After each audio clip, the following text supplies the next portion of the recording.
Buenas tardes. Vamos a iniciar con la materia de desarrollo psicomotriz y social del niño.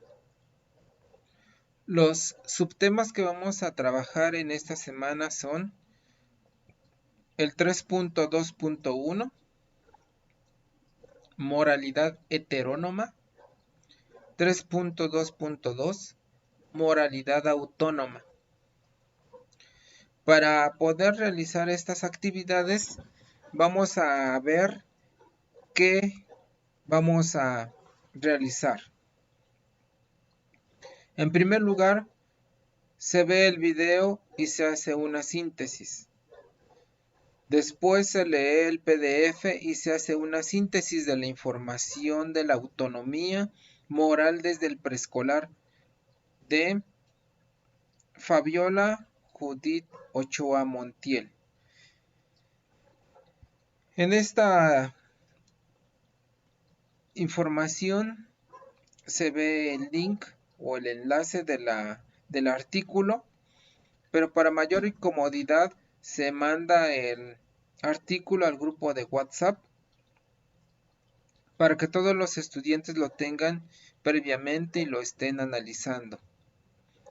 3. Se hace un mapa mental de la moralidad autónoma y heterónoma.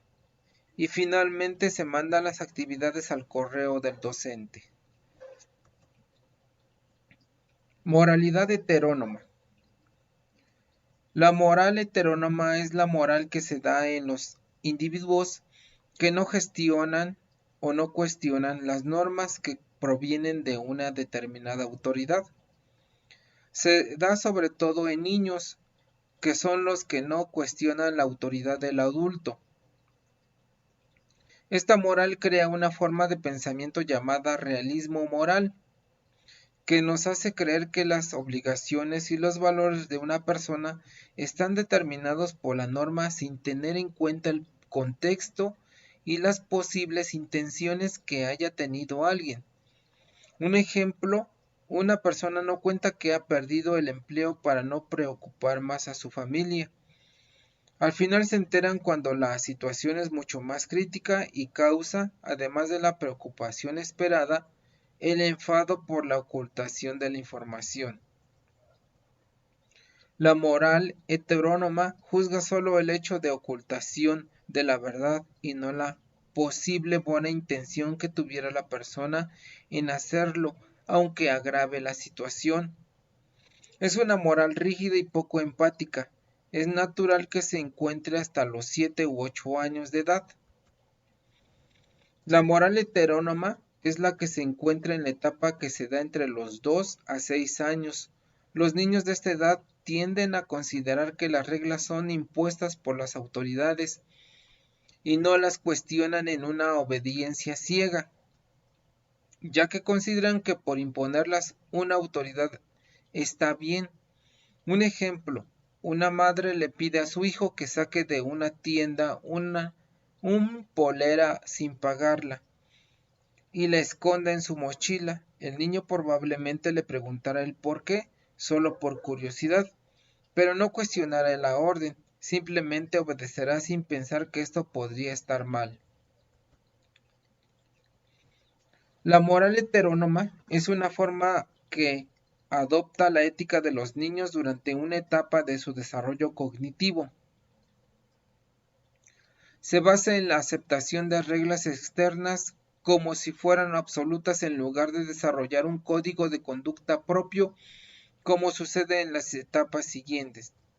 La moral heterónoma en este contexto fue estudiada por primera vez por Piaget. Su interés se basaba en descubrir por qué los niños actuaban como lo hacían. Así, se planteó principalmente 3 preguntas respecto a la ética. ¿Cómo entienden los niños las normas? ¿Qué piensan sobre la responsabilidad individual? ¿Y qué concepción tienen de la injusticia? El estadio del desarrollo de la moral ha preocupado a los filósofos, psicólogos e investigadores a lo largo de toda la historia. Entender cómo surge y cambia en los niños puede ayudarnos a comprender nuestra propia ética y la manera en la que aparecen las normas morales en los adultos. Aceptación de normas externas. La principal característica de la moral heterónoma es la aceptación automática de todas las normas y creencias que vienen desde el exterior, especialmente si son compuestas por una figura de autoridad. Debido a que los padres tienen un poder natural sobre sus hijos, cuando estos son muy pequeños, sus palabras no son cuestionadas por los menores de 10 años, aproximadamente. Por el contrario, todo lo que sea dicho por los adultos será tomado como una regla absoluta e inamovible.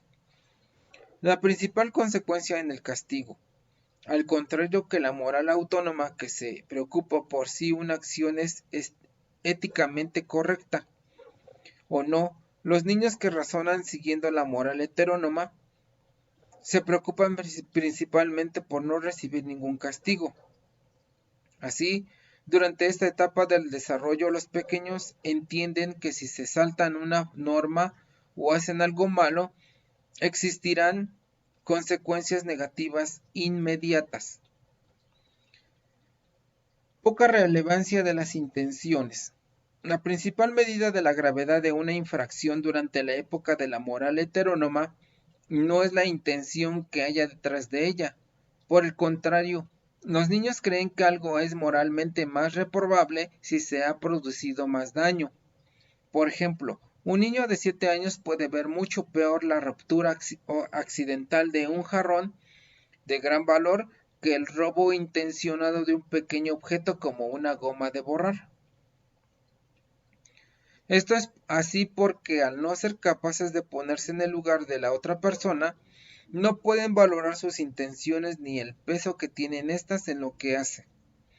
El castigo, por otra parte, debe ser proporcional al daño producido, sin tener en cuenta si lo ocurrido ha sido intencionado o no. Esto cambia una vez aparecida la moral autónoma, momento en el que la intención comienza a ser también relevante para la interpretación de los niños. Ejemplos.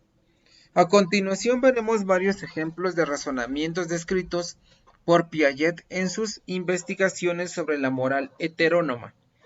Ejemplo 1. Las tazas rotas.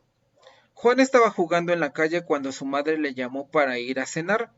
Cuando entró a la cocina, sin querer golpeó una bandeja que tenía 8 tazas encima, rompiéndolas todas por accidente. Por otro lado, Luis llegó a casa con hambre después del colegio. Aunque su madre le dijo que no comiera antes de cenar, se subió a la encimera para robar una galleta. Mientras estaba arriba, tiró una taza y la rompió. ¿Quién se ha portado peor de los dos? Para una persona que utiliza la moral autónoma, es evidente que Luis ha actuado peor debido a que ha desobedecido las normas, mientras que Juan tan solo tuvo un accidente. Sin embargo, un niño que razone siguiendo la moral heterónoma castigaría a Juan más severamente porque las consecuencias de sus actos son peores. Rompió 8 tazas en vez de una. Ejemplo 2. El puente roto. Miguel fue al supermercado, robó 3 manzanas y escapó corriendo. Sin embargo, un policía le vio y fue detrás de él. Para intentar huir de la gente, Miguel cruzó por un puente, con la mala suerte de que la madera se rompió y el niño cayó al agua. ¿Se habría roto el puente si Miguel no hubiera robado las manzanas? Un niño que razona siguiendo la moral heterónoma creerá que el puente se rompió porque Miguel había actuado mal y merecía un castigo. De esta manera atribuye una causalidad inexistente a dos situaciones que realmente no tienen nada que ver. Y aquí están las fuentes de consulta de la información que les acabo de explicar para que ustedes tengan un sustento referencial.